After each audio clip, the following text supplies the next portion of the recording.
You've eaten Gotham's wealth, its spirit, but your feast is nearly over. This is not my home. It's an operating table. And I'm the surgeon. Why aren't you laughing? From this moment on, none of you are safe.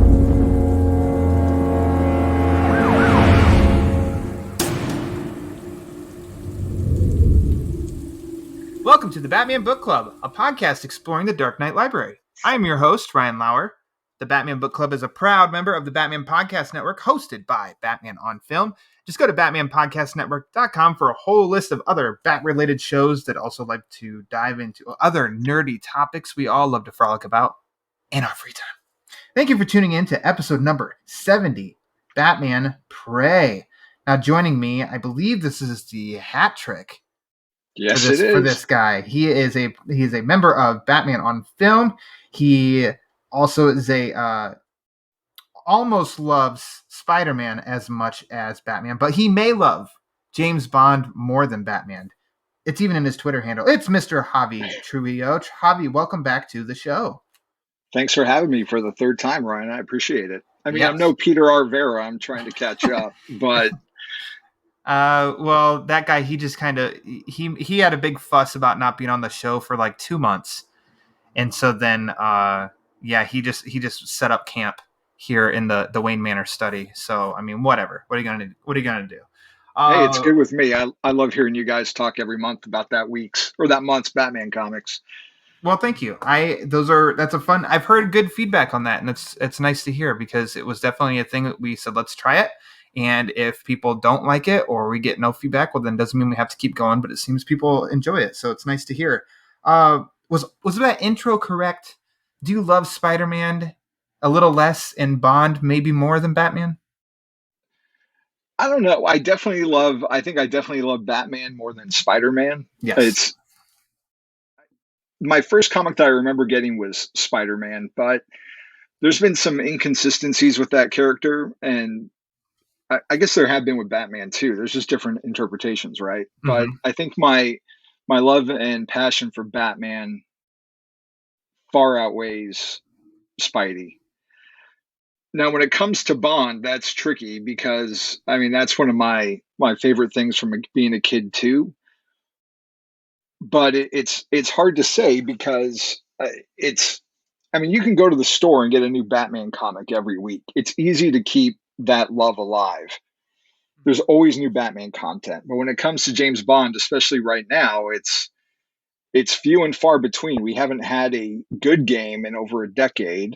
We're 6 years now between movies, and we got another book coming in another year, so that's been 2 years, I think, since the last book. And we have a comic from Dynamite, which I'm reviewing for the JamesBondDossier.com, which has been good the last few months, but a couple storylines before that were kind of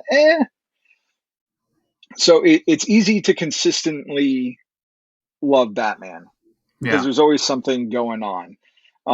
And Bond can kind of sometimes drop off the radar, but it's always present in my life. I'm always wearing the watch or using the pen or listening to music. So, and I feel like Bond, it's like, which they try to do a little bit with Batman, but we definitely have our other new, we've got comics for Batman always coming out and an animated series coming up and stuff like that. Whereas it seems like when Bond comes, it's almost an event each time because it's not rare. It's just every 3 years they're at first, or every 2 years, and then now 6 years, and how long until the next one? So I totally get it. Yeah, it's one of those back and forth things too, because they kind of feed off each other in a weird way. Yeah. If you look at like the Dark Knight trilogy, Nolan uses a lot of tropes from like the early Connery series, like the Joker having the knife in his shoe. Is like Rosa Klebb. The way he gets Lau out of Hong Kong is the ending of Thunderball. You've got the guys in Jezebel Jet's men in is it The Black Glove? Where they say that Bruce Wayne's much cooler than he's like James Bond, and Bruce is like, oh no, I'm way cooler than he is. Yeah, I think so. So there's like a fun back and forth. There's even a couple times where he's driven like an Aston Martin, be it in Batman v Superman, or is it White Knight? I want to say it's something by Sean Murphy where he's got the Aston Martin that Timothy Dalton drove in the Living Daylights. So, Nice. or Daniel Craig in No Time to Die. If you ever want to know anything car at all, go to anybody except me, because I don't know anything about cars. But yeah, very cool. Well, you said Batman's always around, so I have to ask you, what Batman have you been reading lately, aside Oh, from what we're going to talk about? well, I just read Batman 114 this morning. Is that the most recent issue?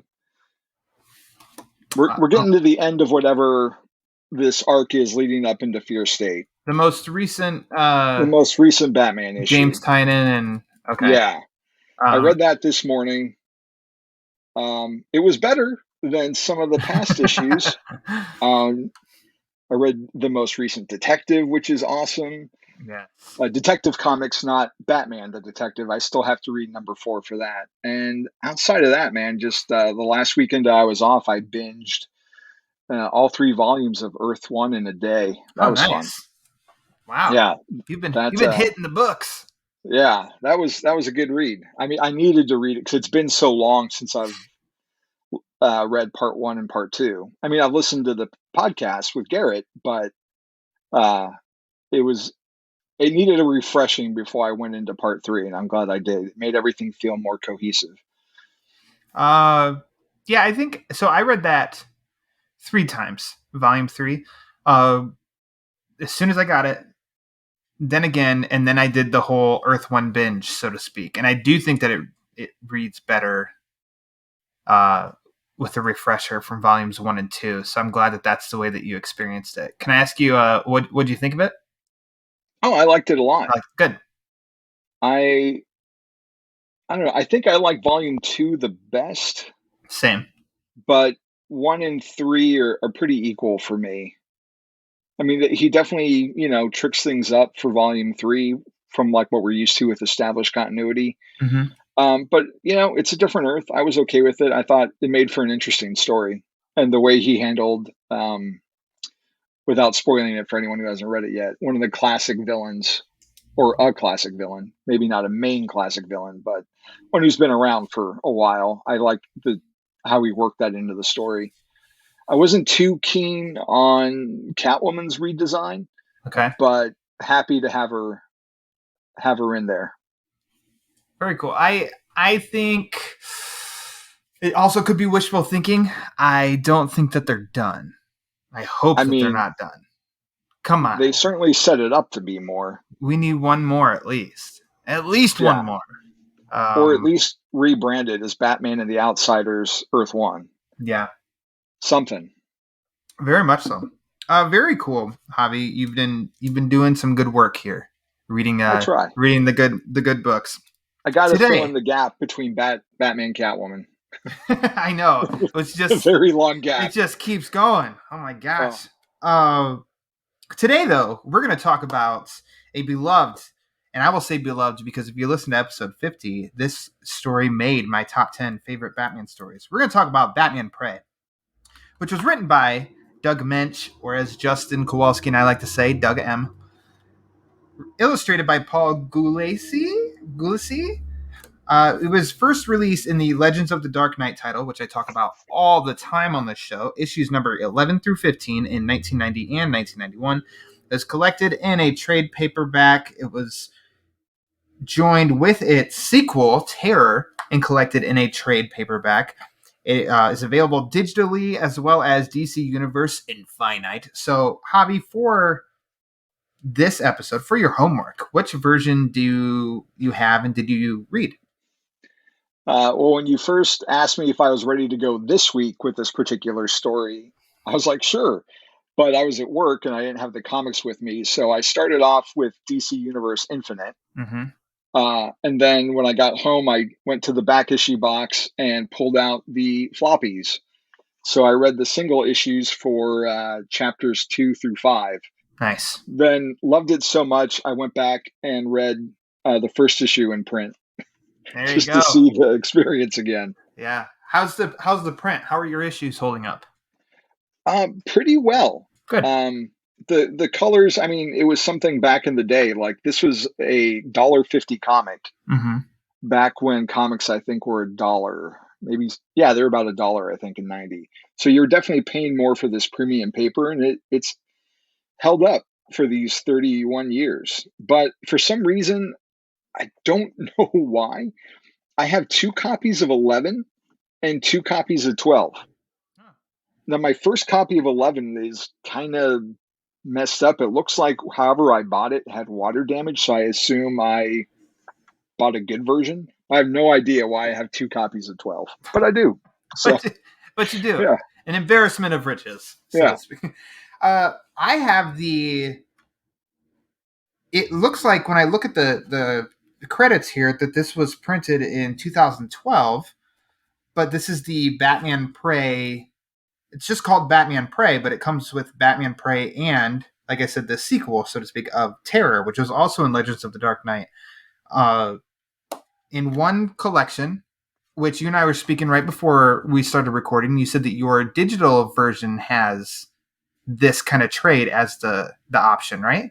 Yeah. The one I own through the soon to be defunct, apparently, DC app, which is linked with Comixology, has Prey and Terror. So I kept going and I read Terror through the app, through the Comixology version.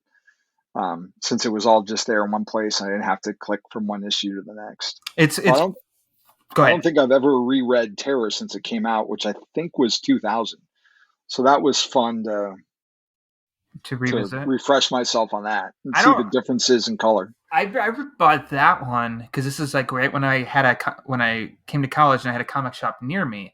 I was just buying any collected Batmans that I could, and Terror was available, so I just read it, having no idea that Prey even existed, and then Oh, wow. Eventually learned of Prey and how that was connected to Terror, and I was like, oh, well, I'll be damned.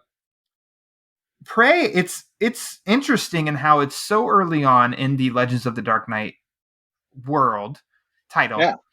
It's the third story.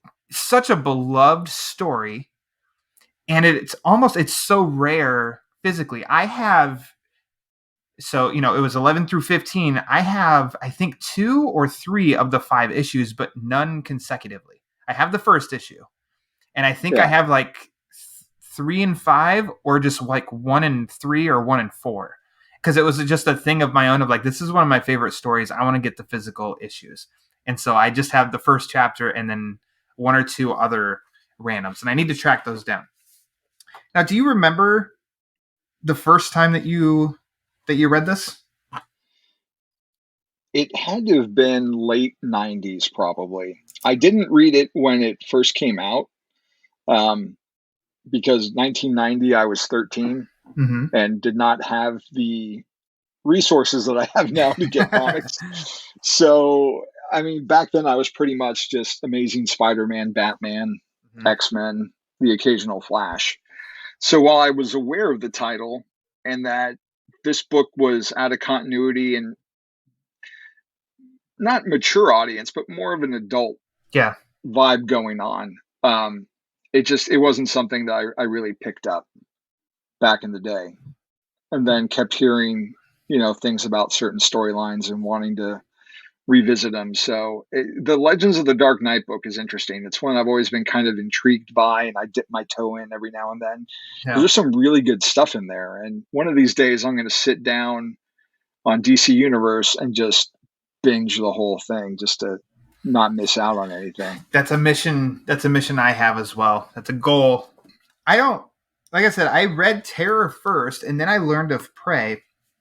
Now, there wouldn't have been, I looked it up also, and like there's a printing in like the UK, I think, of Prey that came out in like 1992.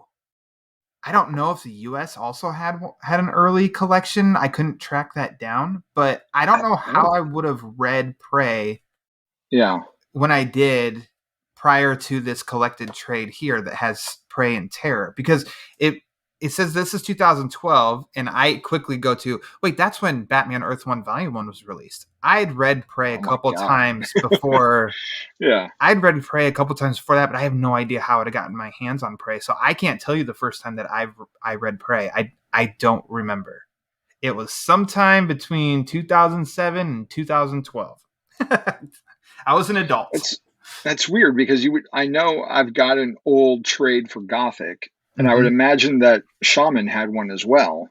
So you think they would have kept going with Prey in the US? Because then they did Venom, which was right after Prey. Yeah.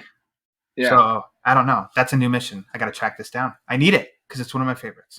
Now, last time you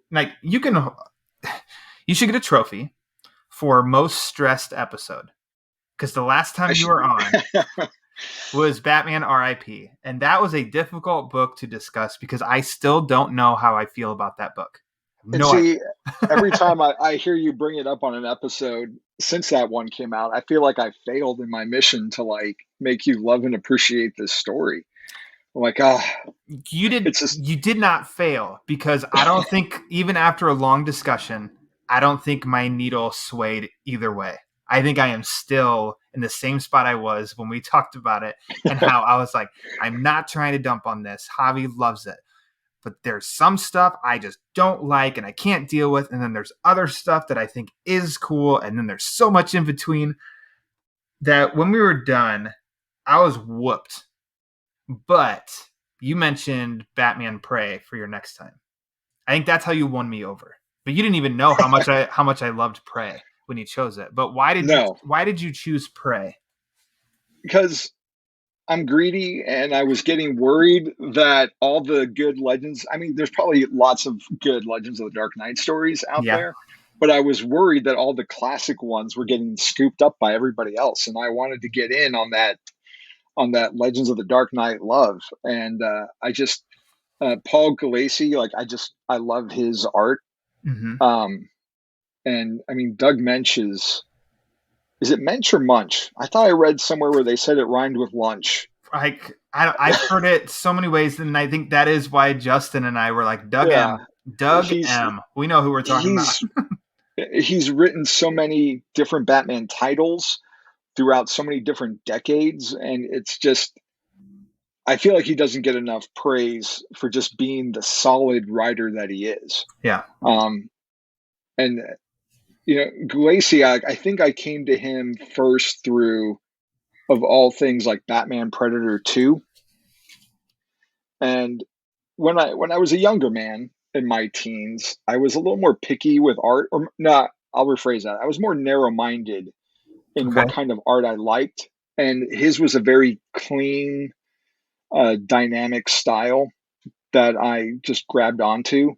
So it was easy for me to jump into this because it just felt more accessible to me. It wasn't like sketchy like Frank Miller could be sometimes, or Kelly Jones was someone I did not like back when he was first on Batman in the 90s. And now that's something that I really appreciate and dig. So it was easy for me to get into his art style and to jump into both, not only Batman Predator 2, but Prey as well, because I had that familiarity with him, and I just loved how clean everything looked and cinematic. He has a good eye for sequential storytelling and making it feel like a movie. Even his action scenes, like you can tell that he knows how to portray those like a still from a movie. So, and he did a lot of work with Mensch on Shang-Chi back in the day before they. So I know he's done that. He's also done some Bond. He did a James Bond. There it is. I think it was The Serpent's Tooth. That's for Dark Horse back in the day. So he's a man who's touched many different franchises in his career. Very cool. To go back to your first initial point of you were getting greedy and everybody's going to take all the good ones. I get that, because I was thinking too of like, maybe I need to slow down this. As excited as I get to record episodes and get episodes out, I was also like, maybe I need to slow down because we might run out. And then what happens? I mean, as you saw the past few episodes at this point, I mean, Ego, The Cult, the 1989 Deluxe Edition episode. You know, there's still so many books that I can think of off the top of my head that I'm like, oh yeah, we haven't covered that, haven't covered that. If you want to go through the Legends of the Dark Knight, there's so many arcs in that Yeah. title alone that are really, really good, including another one of my favorites. But so it surprises me that it took this long for somebody to pick Prey, but I'm glad also that I'm glad this wasn't the first episode, because Pete, for the first episode of this show, you know, it was year one, the big kahuna. Yeah. And I feel like Pete was classic Pete. He was good. He was a home run hitter, nailed it. But I think I was very rusty and just not great. And that might be one that I need to revisit in the future and justify. And then The Long Halloween, my favorite, was episode 2. So I'm still finding my footing. And hopefully by now I think I have, that I am ready to talk about Prey. With that being said, let's dive in, Javi. Let's do it. So we open up on a dark, cold... No, I'm just kidding. So the first thing that's fun, that's interesting to me, is definitely the timeline placement of this story. Because it's one that can stand on its own, but you definitely can... This, to me, you can justify that it takes place like right after year one. For sure. And I know this was the beginning of the Legends of the Dark Knight title, and in launching that, they wanted smaller arcs, and they wanted it to take place in earlier the earlier years of Batman's career. So it definitely fits the framework of the year one universe, and is even deliberately like mentioned. And we get one panel of when Bruce saved Baby Gordon from year one. That's acknowledged in this story. So that's great. But then I feel like that's the only one that you should even really worry about trying to make sense of anything, because there's, I think, Batman and the Monster Men by Matt Wagner was supposed to be, it was almost seen as like this is a prequel to, that story is a prequel to Prey. A prequel, maybe, I don't know. But that makes a lot of flaws and things that don't work. And then you have Strange Apparitions, which is definitely all Hugo Strange, and to try and make that work too. So I think you just need to not worry about the connections, and you can say, oh yeah, this comes after year one, and then don't even worry about the other stories that feature some of these characters. Would you agree with that? Yeah, I think from its inception, it was kind of supposed to be in this post-year one, post-Crisis on Infinite Earths reality. Here is a version of what may have happened in Batman's early years. And that's what I remember, the buzz of it from back in the day. And on this recent read, like right from the get-go, from the first panel, the way that the narration goes, where it's in cursive, I immediately thought of year one. Like, this is Bruce writing in a black case book, maybe, telling his side of the story. And then that continued, because then when you get to Gordon's part of things, it's in print, basically. It looks like it's typed. It's a different font. Yeah. So it felt very much like this is a sequel to Batman Year One. Like, this is definitely in year two. He's Captain Gordon. And they're dealing with, like with the Long Halloween dealt with. This is the transition from the criminal element leaning towards maybe the more psychological and the freaks. Yeah. And there's a couple of the things that we get in this story with the origin of like a Batmobile and a bat signal.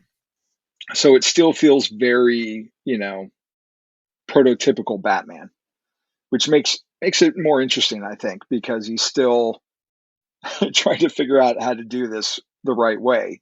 He's not the perfect bat god that we see in like modern comics. When things go wrong, he has to walk all the way back to Wayne Manor. Yes. And that's not something you would expect to see. No, and it's something you touched upon there another nod to like the year one part is the Bat glider. Yeah. That's used here, and that I can totally visualize that being used in in the year one story. It almost as if I get it. The panels themselves mixed back and forth. Um, I think so. It's definitely got like this follows year one. It feels totally year one.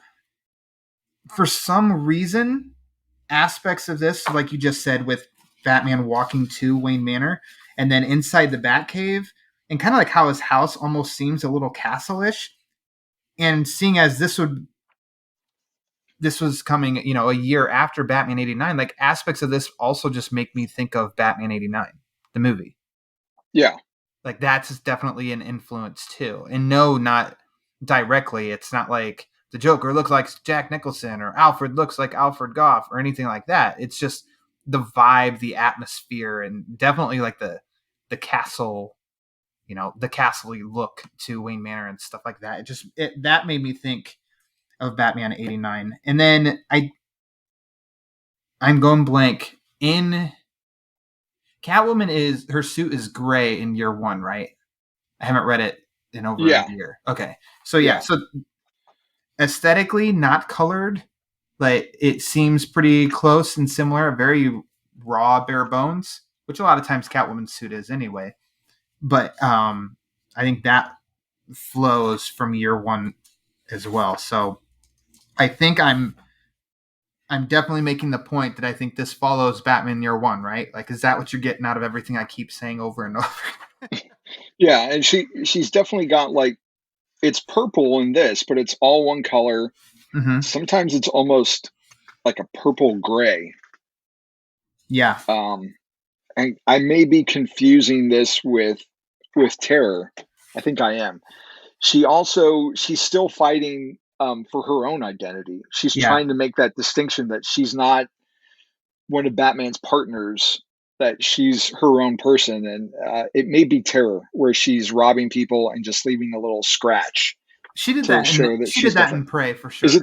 Yeah, Is it it was this one? Okay. definitely after like the newspaper had said about like them working together or something. She got kind of pissed off about that. So the next robbery, she just went into the bedroom and scratched a woman on her bare back, and was just basically saying like, I'm my own person. And then even as the Night Scourge himself is Scourge or Scourge? Scourge. Scourge, okay. As the three of them are fighting on the rooftop, and he even alleges that they're working together, and she pops Batman in the head even. It's just like, I don't need your help. So she is like, she's she's her own person. She doesn't need help. She doesn't need to be a part of something. She's very focused on her. She's independent. I was gonna go into each character. I wasn't gonna start with her per se, but it seems like let's start with Catwoman in this. She's very minor, but it's almost like it's a fun treat for us to read her parts. She's just in the developmental stages, and I really like that aspect of her because she seems like a great follow up from year one, but kind of gets rid of the some of the aspects that maybe some people don't like that Frank Miller contributed or tagged onto her there. But I just really like her scenes and moments in this that if they were pulled out of the story, it wouldn't drastically affect it, but it's just also that's part of Batman Prey, and I really like it, so I'm glad that it's included. Well, it's cool to see her in there because they're so antagonistic with each other. Yeah. And so it's nice to see that framework of where it all kind of began. And what's really interesting is she's heavily in the first half of the story, but then she kind of drops off by the end and we don't see her anymore. So I found it weird when I wanted to continue and went to Terror, where she's much more of an element that, if you read it all in like the trade that you have, it's one big cohesive narrative.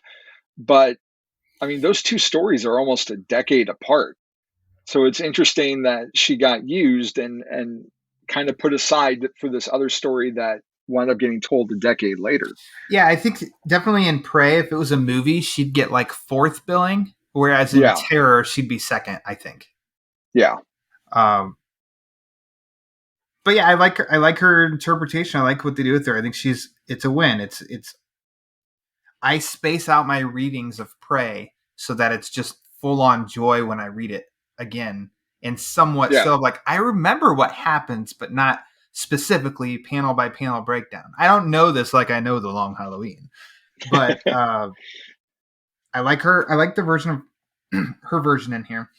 Another longtime character is, as we've sort of touched upon, is Hugo Strange. Love the use of Hugo Strange here. What a dick. What a pompous a-hole this guy is. And I think the clock is ticking for him to show up in a Batman movie. And he can be done so well. Arkham City has maybe, the game has maybe utilized him the best. Because he was so effective in that game, and it just shows up the potential of Hugo Strange. And then in this too, of how he is smart enough that he can deduce Batman's identity, and in typical villain fashion, he likes to be a cat playing with the mouse here, of toying with Bruce or Batman, on I know your identity, and playing a game of it, making a game of it. And I just love how what a nuisance. And his mind control, basically, of Maxwell Court, which we'll get to. How do you feel about Hugo in this? I liked him. He's a strong character to have against Batman, because of his obsession and his knowledge. And I feel like he gets overlooked a lot, as he is one of those Batman villains that was there at the beginning of his career. So it's fitting that he's in this early on too. Good point there. He's one of like the first villains that we'll always hop to, Joker, Two-Face, Riddler and such. And it's like, but Hugo, like he was there almost from the get-go. He's like 39 or 1940. Yeah. Like he's one of the early like detective 36 maybe, or 35. You talk slowly. I'm going to ask my friend Google. I reread it too on the aforementioned DC Universe Infinite, just to kind of see if there were any similarities between the two. Javi with the win. Detective Comics 36. Well done. There we go. There is a moment in chapter 1 where Strange is on the TV and he's saying stuff, and it's getting Bruce angry. So angry that he's holding a glass in his hand and it breaks. And there's a moment in Detective 36 where Batman has foiled Strange's plans, and Strange crushes the glass in his hand, which nice. I mean, it's a small connection. It may not even be something that Mensch intended, but it's a nice parallel. Blowing my mind here, Javi. Yeah. Blowing my mind. Well done. Good call. But I agree with what you say. I know that he's been on obviously the animated series where they did one of the Englehart stories. Yep. And he's been on the Batman. I think it was Frank Gorshin voiced him in that. I think the first episode, first appearance in the Batman, and I forget who took over because Gorshin died. Yeah. I forget. But yes, you are correct. And then he was on Gotham, and I had already dropped off that show by that point. So that's a Peter Vera question to see how well they did. It's his favorite show. He knows everything about it. Yeah. I mean, B.D. Wong looked good in the pictures I saw. I agree. He looked like Strange. I'm like, man, he looks awesome. He looks like Hugo Strange. I kind of don't care, though. I'm not going to tune in and watch. And there are definitely elements of Batman Begins that I see in this book. Okay. I don't know if Nolan read it, but I think he would have been utilized well in Nolan's world had he gone that route. I'd be interesting to see what Matt Reeves would do with something like that. There's a dinner scene, like a party in issue 12, which is chapter 2, with the mayor and Hugo Strange, and Bruce Wayne shows up, and the mayor's daughter, Catherine, who becomes a hostage later on in the story. But they're, of course, talking about Batman trying to break down his psychology, and it feels very much like Batman Begins, Yeah. um, to where Catherine, rips into Bruce a little bit because Batman, dares to do something about the crime instead of going out at night and going to elegant dinner parties. Like, it just reminded me of, Bruce in the hotel with the two women and, going swimming, and Rachel, rips into him a little bit, you know. But it definitely felt like it had some bearing on that scene in Batman Begins. Very cool. I love these observations, Javi. Keep them coming. Keep them coming. I like that link. I think that's a great link too. And Bruce having to play it in the total Bruce Wayne way. But I mean, he's finding it's so. I love those kind of scenes in comics, TV shows, movies where it's like, okay, deep down, you just found an ally, but you can't reveal that they're an ally. Instead, you've got to have the opposing view to your ally and seem like an a-hole. And so therefore, like, you're not their ally, but Batman has an ally. It's just, those scenes always kind of work for me, but are also a little stressful because it's like, no, come on, just be friends. Yeah. Come on, just be friends. Be like, thank you for supporting Batman. I'm a nerd. Do you know where Strange's obsession with dressing as Batman came from? Was that part of the Marshall Rogers Englehart run? See, this is where I'm getting old because I just did Strange Apparitions earlier this year, and because I was thinking that same thing, and I don't have my copy like on me. I think I read it maybe last year. I didn't know it was that short. Like, it feels like it should be longer because there are parts of that story that I read in other collections growing up, like the Greatest Joker stories. Okay, those weave in and out. So the mannequin part where he's talking to the mannequin, I always confuse that of like, wait, was that Strange Apparitions or is that Prey? Which one? And I always get that confused. He definitely, because yet again, he knows Bruce Wayne is Batman in Strange Apparitions. So a common theme here with Hugo Strange. He's smart enough to figure it out, and then he plays with the knowledge.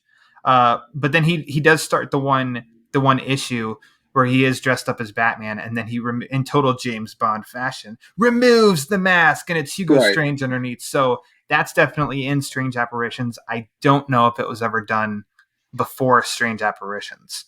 But yes, that was in Strange Apparitions. There's a Gotham Knight storyline that I wanted to reread after reading this too. That's Hugo Strange centric. And there are some great Brian Boland covers where he's like drugging Catwoman, but it's Batman like holding the chloroform up to her face and stuff. And DC Direct did a line of figures, and they were in Boland style, and they have like a Batman that you could take off his head. Like, he came packaged with a Hugo Strange head. Mm-hmm. So you have like a Hugo Strange head on a Batman body. So there's it's part of his character that he likes to dress up as Batman, apparently, at least to someone at DC, where they decided to immortalize it. As far as I know, that's the only Hugo Strange figure there is. And it's with the Batman body. Classic. Yeah, and that Gotham Knights, actually, DC just released, like last year, they started releasing those in collected trades. Like Batman Gotham Knights. The first one was Transference. The second one was Contested. And yeah, I think it's, and I read, did I read them both? I think I read them both. And up through both of them, Boland did the covers for each issue. And they're fantastic covers because, of course, it's Brian Boland. Of course, they're amazing. Yeah, that was one of the reasons why I bought that title, is just for the covers. And then you have the black and white backups in the back. And that's another one of those unsung Batman titles that just doesn't get enough love.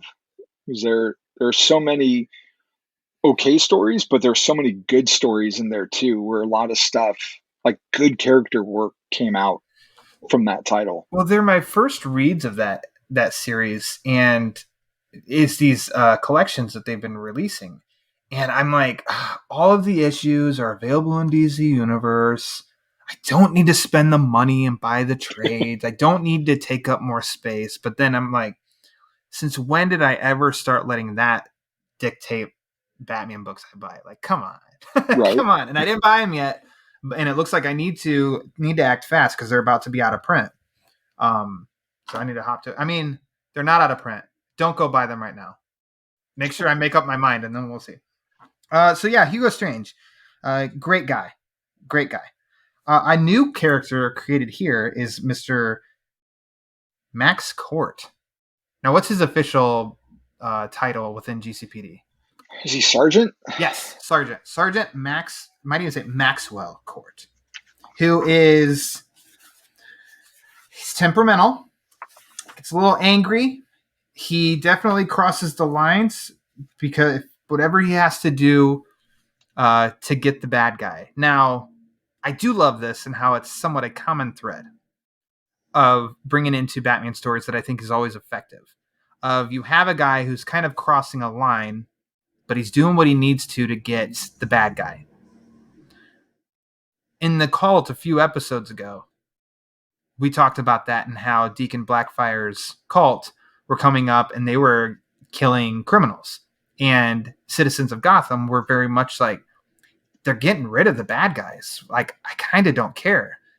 Yeah. So how is Court perceived as a bad guy here when it's like he's trying, like, he's very effective as a cop, but then he becomes a villain because it's like you got this guy going after Batman. Okay, that's not cool.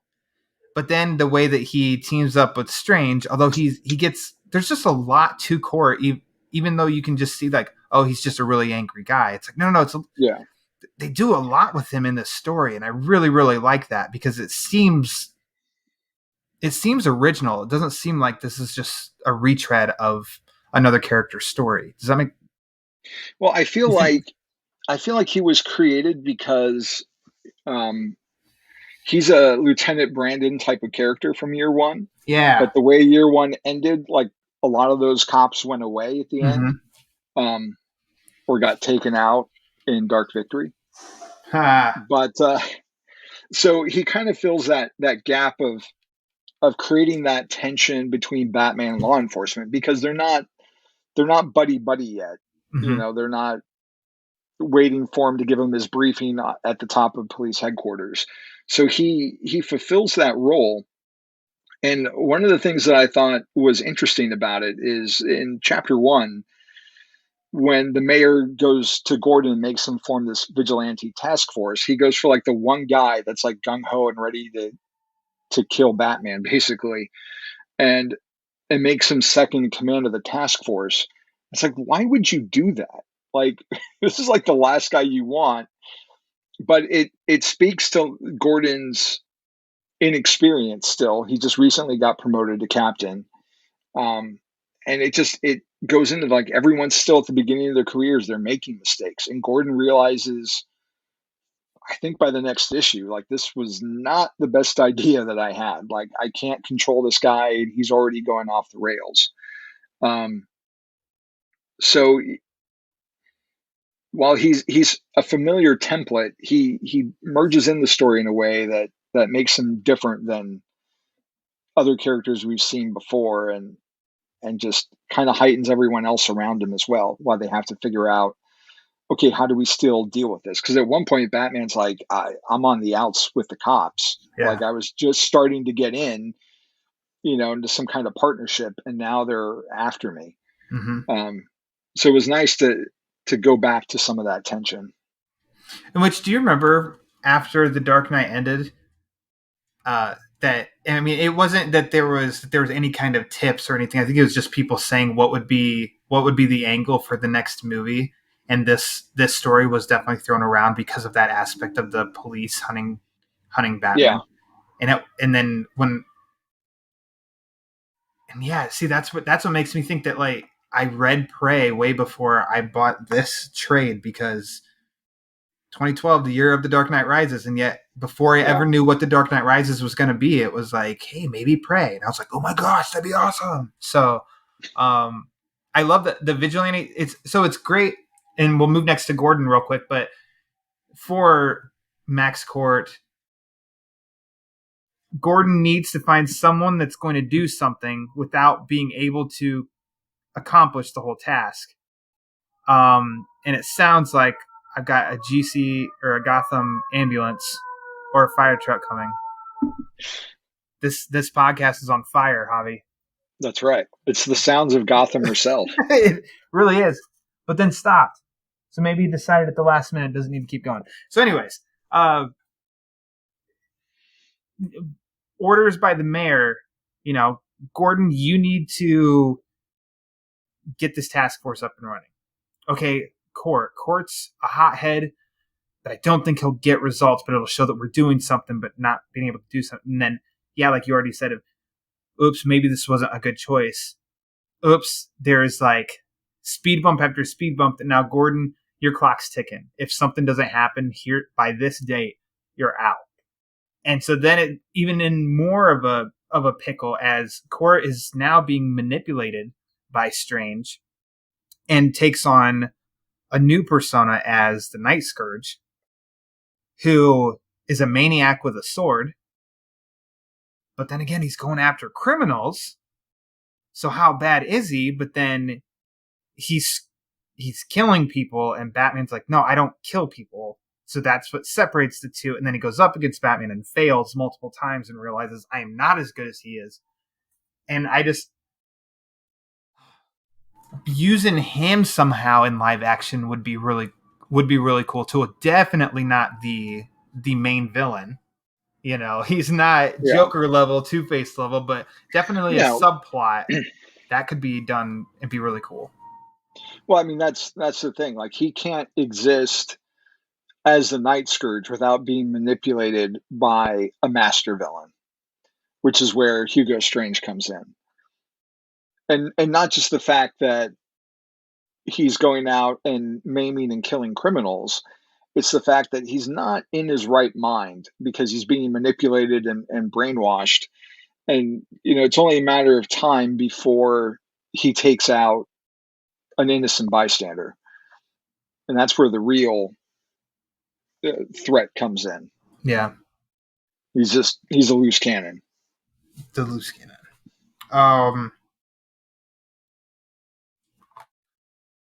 Let's hop into Jim, and then if I have something more with Court, 'cause I feel like I did. So Gordon, I love the position that they put him in, because he, after to follow year one, which is arguably a Gordon story, he doesn't have a ton of screen time here, but also it's very effective, and the position that he's in and how tough it is both ways. So he has to kind of sever his ties with Batman temporarily, even. It's like, I got to ask you to not come and contact me because I'm in the hot seat. I can't do this. And then I love ultimately when that gets repaired, when Batman reaches out to him and said, will you trust me one last time? Well, this is after Gordon has put together that Court is most likely the Night Scourge. And it's like, yeah, we've got to bring him in because he ain't good. But I love what they do with Gordon here. With Gordon here too. They just do a great character work. I think about, like, we can wrap all of this we've been talking like the last 20 minutes of just such great character work on everyone involved. I feel like you're 100% right on your observation about Gordon isn't in it that much. If you compare it to Batman Year One, certainly I would totally agree with you. That's more of a Gordon story than a Batman story.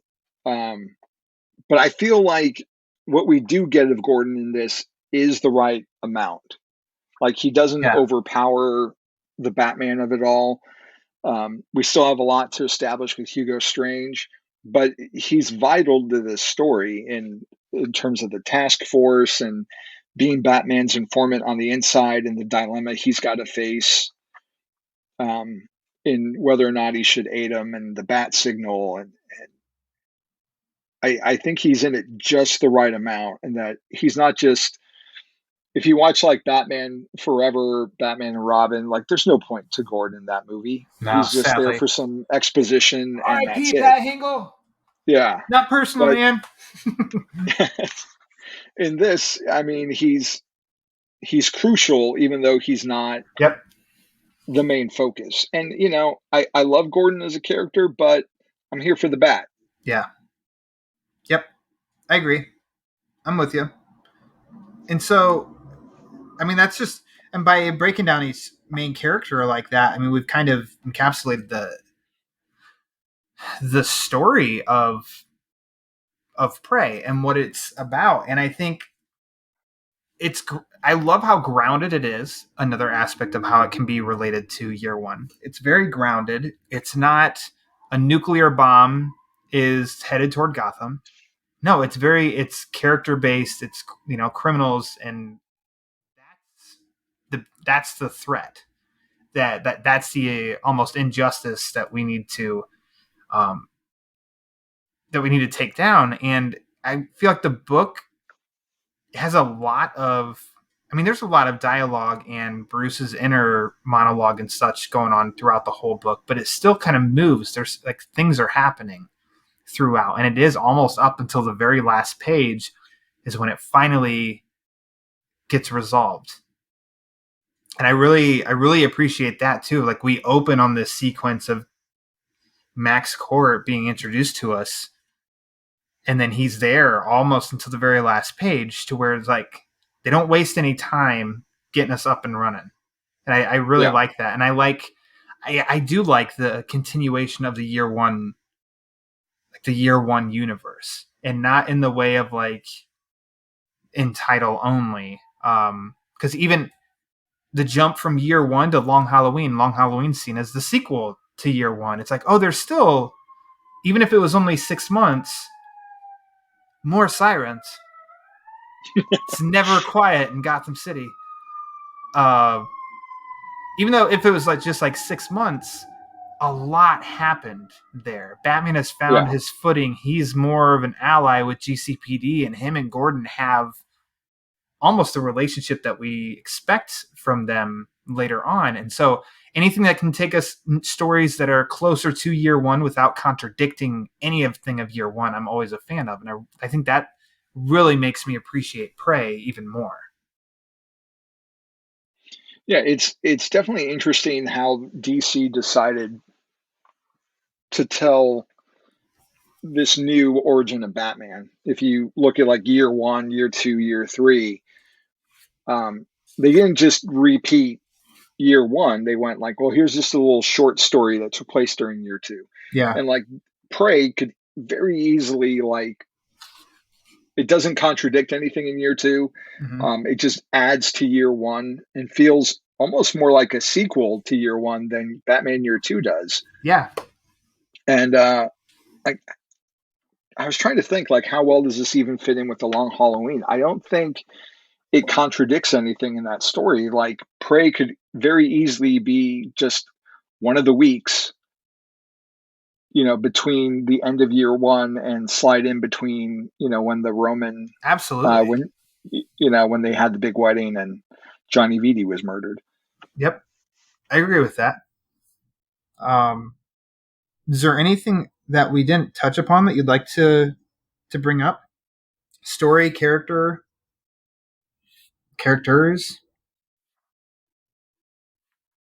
What do you think of too much? Oh no, go ahead. What do you think of the Night Scourge's costume? It feels very Gulacy. Okay. It's okay. It seems like a simpler Shredder to me. I've always thought of it as like, oh, even the colors with the purple, it's like that's the Shredder. If the Shredder has to simplify a little. It's very ninja. Yeah. And with the spikes and everything, and it's definitely not typical. I wonder how, like, he got to that look, like, in the story wise, because Strange's whole thing is about, he's dressing up as Batman in a version of the costume, what he thinks it looks like, to feel that power. And part of that is, the demonic aspect of Batman's look. So it's interesting to me that because Strange gave him this costume, gave him the implanted suggestion to do this, that he went for basically, pointy ninja. Mm-hmm. because it doesn't seem like something that Court would wear. Like, it doesn't seem like his style per se. Um, you would think he would make some other type of creature than street ninja. A ninja, street ninja. Yeah. Oh, you keep mentioning it's very ghoulisy. So I don't know much of his work. So what's you've already mentioned Predator 2. Maybe what are some other titles that we would know or maybe be more familiar with? Trying to think. Because he did. It's interesting here. We're talking Prey, but if you go to Terror, I think it's very different. I think his art in Prey or in Terror is very different from Prey. And I know that's a decade separation, but and maybe that's part of like I don't even think it's inking because inking is done different. Inking is by Jimmy Palmiotti for Terror, and it's Terry Austin Yeah. for Prey. But that's not exactly. I don't know. I just think it's just a little bit different. So yeah, what's some other examples of his work that? I mean, the ones we mentioned are the prime ones that I think about, which is Okay. weird because he's just a name that I've known for a really long time. Yeah. Other than the Marvel stuff, and he's done some Dark Horse stuff as well. But man, I guess that is really all of this stuff when it comes to Batman is those 3 stories that I can think of. Gotcha. Okay. Well, I haven't read the Predator 2, so I'm not hop on it. What do you think about his art overall in this book for Prey? I really enjoy it. I think like he's got, like I said, it's very clean looking. Yep. He keeps with that Batman Year One aesthetic, which unfortunately means no Team Yellow Oval. But well, there's a yellow oval in some of the scuffles. Do you remember seeing that? See if I can figure. I think it's Strange has a version of the yellow oval, which made me wonder, like, was that an influence for Batman to adopt it later on then? Well, so whenever they're fighting above the party, so it's part 3. So in chapter 3, which would be issue 13, Batman and Night Scourge come crashing, they crash through the window. You turn the page, and then like that second panel where Batman's standing and facing him, you can see like there's yellow oval going on, and then you follow as you make your way down to the last panel in that page, and there's a yellow oval. But then you go to the very next panel on the next page, there's no oval, and it's gone again. Yeah, I noticed it in this part. And it's like, huh, that's interesting. It's not a big deal, but it's just something that I noticed, and because that hashtag Team Yellow Oval is ingrained in my brain. Whenever I see it, it stands out now. I didn't catch the second one, but I definitely did catch the first one you mentioned, and it's almost like it's a lighting effect because it's not the typical yellow oval shape. It's more taking over his whole chest. Yeah. So I don't know. That's interesting. It's a very small detail, but it stood out because I'm a nerd. But I totally agree with you saying that his art overall here is very clean, and I think that helps with it feeling grounded. And I wouldn't say gritty though, because it doesn't seem like gritty comes of like a little dirty. But I think this is very clean, and it just stands out. And I really like how everything is drawn and presented here, colored and positioned. It's and very polished. It feels very big budget. And what's interesting reading it in 2021 is we have technology available to us that we didn't have when this first came out. Yeah. And so if you go to Hoopla or DC Universe or Comixology, you can do guided view. And his art flows so well in guided view. Like, it feels like you're just flipping through movie stills. The way it plays out, the way he tells a story. And that's not something maybe you wouldn't have picked up on it as much reading it in the printed form back in 1990, 1991. Yeah. Good points. I'm ready to, unless you have something else. we haven't really talked much about Batman in this story. Well, let's talk about that guy. He's pretty cool. Yeah, we've kind of hit on it a little bit. One of the big things for this storyline that we see in the first issue, is he's working on a vehicle to get him around Gotham. Um, so it very much like he's still working out the kinks. Like he doesn't when they do use a bat signal later on, it's like a floodlight that they hauled up to the top of the building and they like tape it on basically. And it isn't until Terror a decade later when they, paint the actual signal logo on top of the signal. So it's cool to see the genesis of some of these things. And Bruce is still I like seeing Playboy Bruce Wayne. I don't feel like we get that enough. Like we're getting a hint of it in Detective Comics right now that he's kind of lost his societal station in modern Batman books. But it's fun to go back and see him like as Bruce going to a party, and just kind of like him, like Strange gets into his head to the point where he breaks the glass. He's almost ready to like throw a radio when he's listening to Strange talk in the Batcave, and Strange is like going off on him. Like this is a Batman who's still not questioning his mission, but he's still, Moments of doubt, definitely. moments of doubt. Yeah. Which it sounds so maybe thinking way too much into it, but I mean that's a great story. And it's definitely relatable on a different scale for all of us of like moments where we do something and we feel like it's having no effect or it's kind of just getting us into more problems. And it's like, oh damn, am I in the wrong here? And so I don't need that in every Batman story, but some like when it's used effectively, I'm a big fan of it, and which I know sounds obvious, but like here it's used so effectively, and I'm a big fan of it. I really enjoy that. Well, he's a very vulnerable Batman, and in part 4 in issue 14, like he's already figured out at this point, that Strange is behind everything, and he goes to confront him. But I mean, Strange takes him out with a baseball bat. In part, though, it's because Strange dosed him with a hallucinogen, and that too feels a little Batman Begins, because he gets knocked out of Strange's building, hits the fire escape. He can barely hang on. Thinks of his parents. Yeah, we start seeing, the whole Zorro thing again, and there's a very Jack Nicholson looking Joker, not Joker.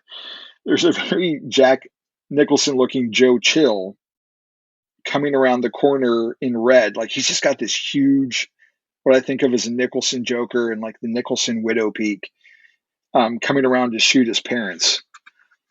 And just Batman's frantic, and he's having this whole nightmare, and it very much feels like Batman Begins when Alfred has to come rescue him from the fear gas for the first time. And it continues on into Wayne Manor when he finds like his parents. Like this goes like deep into Batman's psychosis, and when So he finds the two, Jack Nicholson definitely made me, the teeth make me think Conrad Veidt, Man Who Laughs. Oh yeah, that for too. Sure. I mean, which similarities between the two of Nicholson and him. But yeah, carry on. Sorry.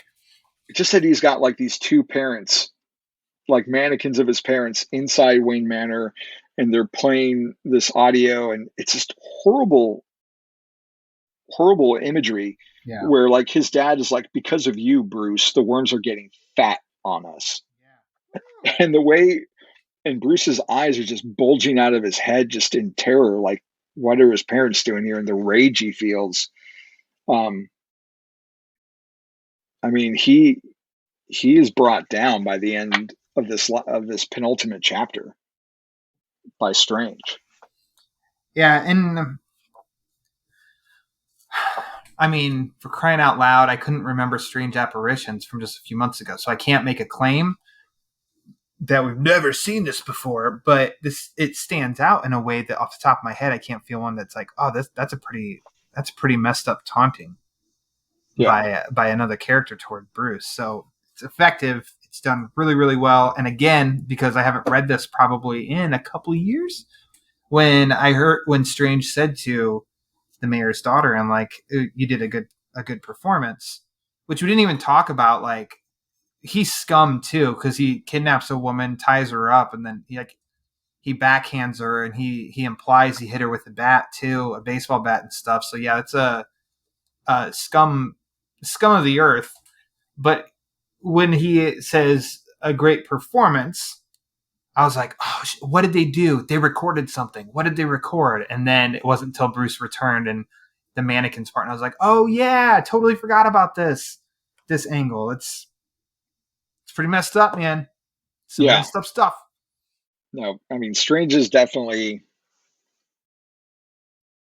not in touch with reality, and the way he treats Catherine is horrendous. Just even their date that she reluctantly agrees to just to be polite, and just he's so full of himself, and she's like, I'm done. And he thinks it's all about that she has like a thing for Batman, and how that sets him off to where he thinks that, no, I'm Batman, now you're missing out on all this good Batman loving you could have gotten. It's like, I mean, he just goes off the rails by the end. Yeah, that makes sense. Yeah. that makes sense there, Hugo. But, and then, Bruce, though, he has to retreat to the cave, to the dark, to just kind of get his head together as he runs through like everything that's happened. And it's such a cool moment that we see him, regain his strength, and he's just surrounded by the bats. And when he resolves it, it's time for him to get back to work. Yeah. Love it.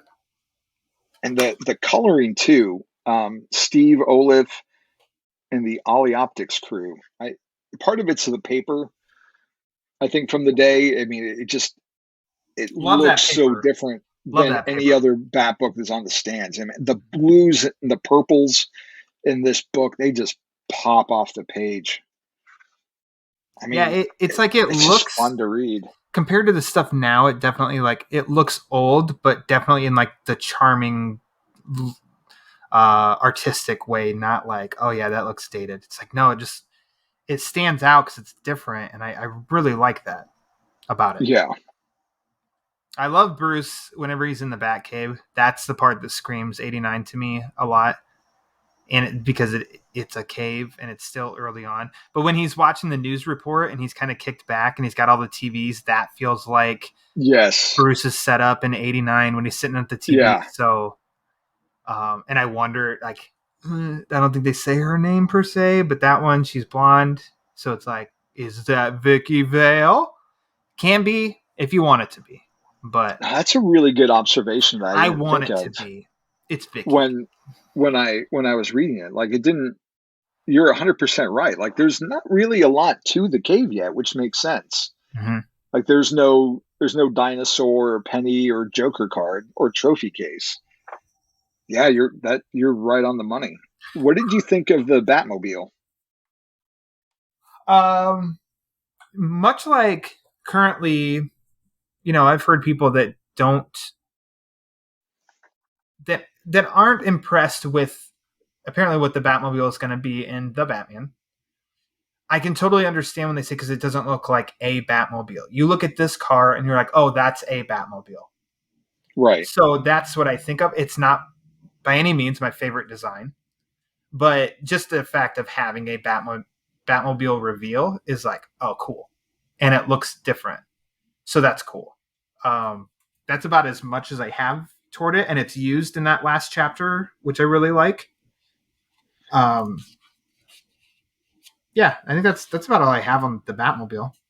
It's interesting because I see like the influence of the Anton Furst designed Batmobile. Yeah, like if there's one shot as he's leaving the cave where the way the wings are scalloped in the back, it reminds me of the 89 one. The way it's curved in the front a little bit also, but it's a little bit fatter, but it tapers in more to be almost like a bullet. Yeah, that page. Yeah, that one definitely, that angle. I It fully agree with you. That looks 89 Yeah, Batmobile. as far as like Batmobiles go, it's not my favorite design either. Um, I'd love to hear like what his influences were to come up with that, Mm-hmm. because there's not anything of I don't see much of a similarity between that and like the first couple of Batmobiles that we got in the original comics, in the original titles. So it's definitely more of a fresh, updated take. Like there's no giant bat head on the front. Usually when I think of Batmobiles, I think of the big head and Yeah, like the solo fin in the back. the When I big, think of early Batmobiles, I should say. yeah, like 1940s, the black with Yeah, the head on the front, and yeah, yeah. those are fun. Which Bolin used in The Killing Joke. Yep, Like it's always fun to see that design come back in the comics, at least. for sure. In live action, it probably wouldn't translate too hot. It'd be a little, Yeah, which I don't know, whatever. Maybe Matt Reeves, maybe he's holding off on a reveal, yeah. and that's going to be the real Batmobile in the Batman. We won't know until we're in theaters. That'd be funny. That would be. Are you ready to hop into some favorites? Yeah, man. Okay, well, let's do it. Javi, what is your favorite part of Batman Prey? I think my favorite part of Prey would be the climax in issue 15. Um, so I'm going to kind of cheat here so that way I can have my panel be separate from my favorite part. Um, Batman's fighting the Night Scourge. Catwoman briefly assists him so he can like regroup. Night Scourge jumps into his car to get away, saying how he's still free and if he can reach the high ground, he can nail him. But then he sees the Batmobile. Like we've had this buildup of Bruce working on it, the glider wings not being the best, him having to walk home, and just the way that the Night Scourge's eyes bulge out like the toe cutter at the end of Mad Max at the top of the panel. And we just panel by panel focus in on the Batmobile. And you see these two little slits of white eyes that are Batman, and he just rams into the Night Scourge and flips over his vehicle. And he's crazy. And just the way he chases him down the Batmobile, it makes this whole build up to it just worth it. It's such a great payoff. It's so cinematic, and it's just a lot of fun. Nice. Yeah. Good part. Mine is in part 3, which would then be issue number 13. And it's when Catwoman, Night Scourge, and Batman all get in a battle. I love that it Yes. starts with Night Scourge and Catwoman. Batman hops in, and then he basically defeats Night Scourge and sends him off and running, and then he gets hit by Catwoman because, as we addressed earlier, she takes a bat to him and she was like, "I don't need your help." I really like that scene a lot. How about a favorite panel? Because now I'm intrigued.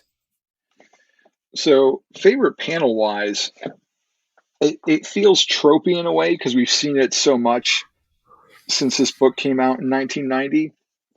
But in issue 14, page 3, there's a splash page that has the credits and the title, and it's just black and white young Bruce holding his parents, and dripping down from the top is just blood, and in the blood is this monstrous hunter version of Batman. You don't see a face, just two white eyes, but he's hunched over, his hands look kind of claw-like, and it's just like this is him taking over Bruce's life. It's an image we see all the time. Yeah. But Good call. Gulacy just pulls it off so well, and the black and white for the flashback mixed with like the red for the blood just really makes it stand out when you turn to that page. Good call. Yeah, that's an attention getting page. Looks good. Mine is the opening page of part 2, where Batman is walking from the backside of Wayne Manor up to Wayne Manor because he doesn't have his glider. There is no Batmobile, and that informs his decision of like, I need to hurry up and get on it with a Batmobile. But I just love that. I love that imagery. That seems a little bit more classic feel and vibe to me. The way that Wayne Manor looks Yeah. on the side of a cliff, and then if you take away all the dialogue, even you just look and you're like that. Like I don't know. It's just like it's a cool picture. It brings up nostalgia for some reason, and that also makes me think Batman '89 a little bit. And I Yeah, mean, I can totally see that. and you can see 2 pages later as he's walking through and Alfred greets him. Like that's another case of it looks like a castle. In a chapter later on, I think it's after he hallucinates and he returns home. That looks even more like a castle. So they take castle influence for Wayne Manor, and I just think it's kind of cool in every regard. So that wins me over. Wayne Manor more so than like any other element. And that's not knocking any of the other panels. It's just something really cool with Wayne Manor. Now, would you like to see Batman Prey adapted in animation? Of course. I'm gonna go with you. Hell Yeah. yes, I would. I think the current DC house style that we've seen, like Long Halloween, would be a good match for this book. I mean, it's very clean, just like Gulacy's art is. Um, although who you would cast, I don't know who I would go with. I mean, it's definitely a younger Batman. I mean, my go-to for anything voice-wise is like Kevin Conroy. Like, I'm sure most people would probably be like, Kevin Conroy, he's Batman. But I don't know. Maybe you might have to go a little bit younger sounding for Yeah. this to bring it. Would you do? So I think they could do a 70, 75-minute movie out of Prey, and they wouldn't have to cut anything. Do you think that they could do that too, or would they need to cut out some stuff or add some stuff? No, I think they could do it in one like 80-minute movie for sure. I think that would be, I don't know, I think that'd be really cool. And they're running out of the big heavy hitter stories. The Long Halloween's kind of like the last monster Batman story. I mean, I guess going to go Nightfall.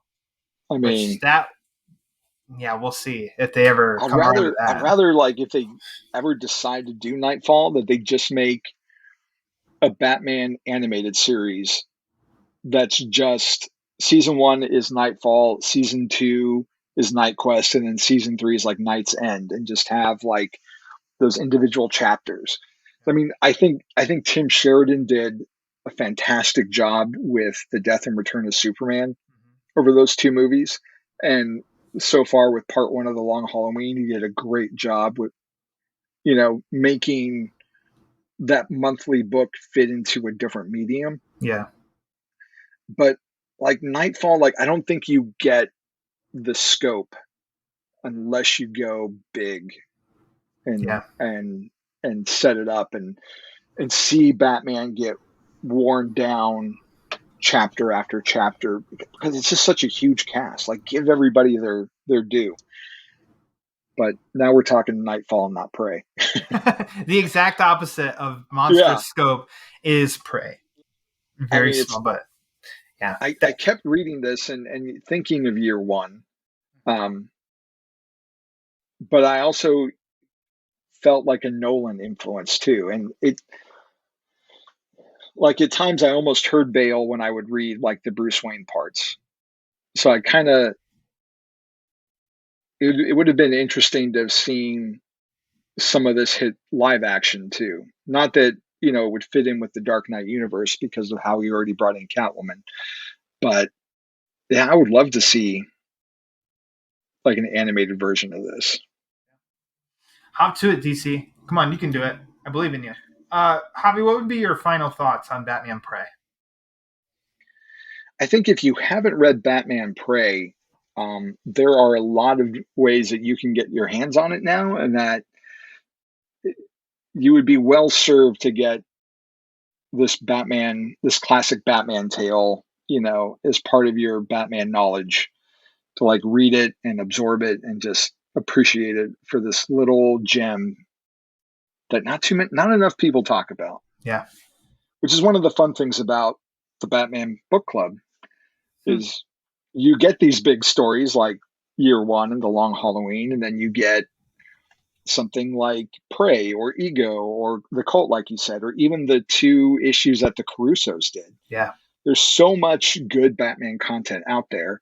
And, I'm happy that you let me be on just to polish off one of these gems that maybe not everyone knows about.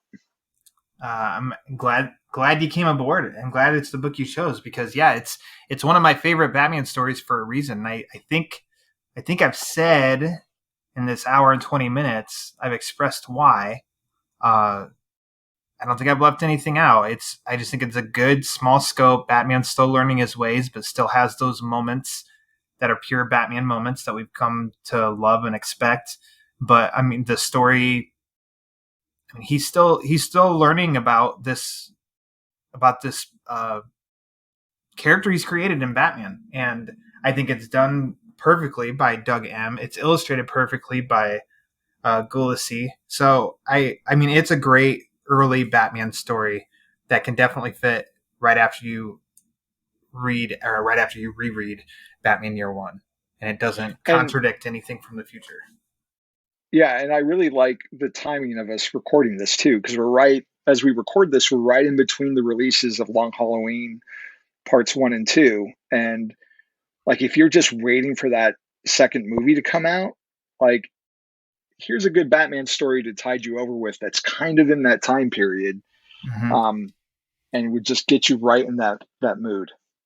Gets you in the Batman. I want to give a shout out to Mike Berry on our Batman on Film Facebook group. Okay. Because you talked about us recording this, and we had a little back and forth conversation. And in issue 13, there is a weird little pullout of, here's your souvenir poster, tear out on the perforation. There's this weird Predator 2 pullout.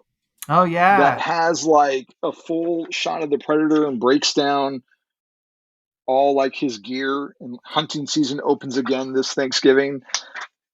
And it's funny because Gulacy did the art for this, and here's an insert for Predator 2, and then a few years later he draws Batman Predator 2.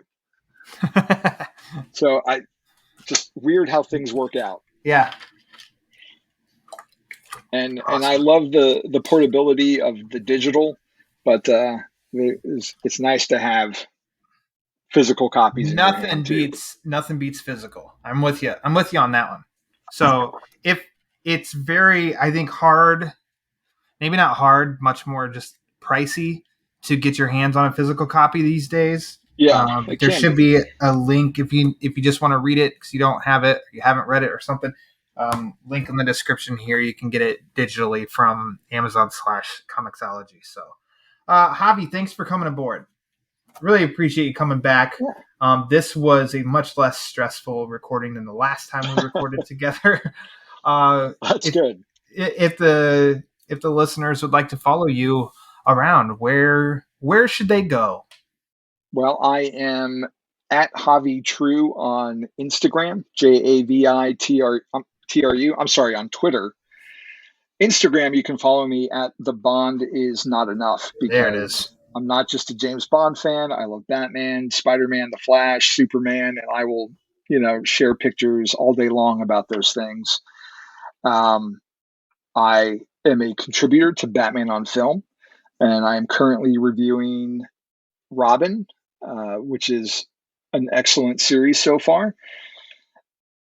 Batman, The Adventures Continue Season 2, which also has been fun, which is Dini and Burnett coming back for another season post the new Batman Adventures. We just saw The Court of Owls for the first time in that animated universe. And when it comes out, I'm also reviewing Batman Catwoman for Batman on Film. That's hit a little bit of a snag, and apparently Liam Sharp is going to be filling in for a few issues, which I don't know how I feel about that, because I love Liam Sharp. He's got some beautiful detailed artwork, but it doesn't fit in with Clay Mann, so now we're not going to get that cohesiveness, which is a little bit of a bummer. I'm a stickler on I like the same image, Yeah. I don't like the art mix up, but who knows? Yeah, they're very different styles, so I'm curious to see if King, how he tweaks his story to go with that. Otherwise, I help out on the SpidermanCrawlspace.com. Once a month, we do a Patreon show for the Spider Satellites, where we talk about all the books that aren't Amazing Spider-Man that come out that month. And I also, every now and then, write an article on the JamesBondDossier.com. I'm currently, working on the current James Bond Agent of Spectre series that's almost wrapping up. I've written articles defending Quantum of Solace and Die Another Day, talked about posters. So yeah, you can find me all over the place. He's everywhere. Everywhere. He's everywhere. Excellent. Well, I'm not everywhere, but you can follow the Batman Book Club on Twitter and Instagram at thebatmanbc for upcoming episodes, latest episode drops, and sometimes even some giveaways. You can write into the show at thebatmanbc@gmail.com. Along with Javi, I write for Batman on Film. You can check out all my postings there, which are reviews, interviews. What else do I got? I'm on their podcast, some social hours, everything on BOF. The Batman Book Club is also now on Patreon. Just go to patreon.com/thebatmanbc or just click on the link in the description of this episode if you would like to support the show. You can also support the show with merchandise on the TeePublic store with t-shirts, hoodies, magnets, notebooks, stickers, flags, and onesies for your little loved ones. But if you'd like to support the show and don't want to pay anything at all, that is 100% A-okay. You can do that by helping in the rate and review on Apple Podcasts. You just click the link in the description of this episode. It'll take you there. You can help rate and review the show. The more reviews we get, the more it helps spread the word. And as we all know, the word is panic. So, for Javi, I am Ryan. And until next time, read more Batman comics.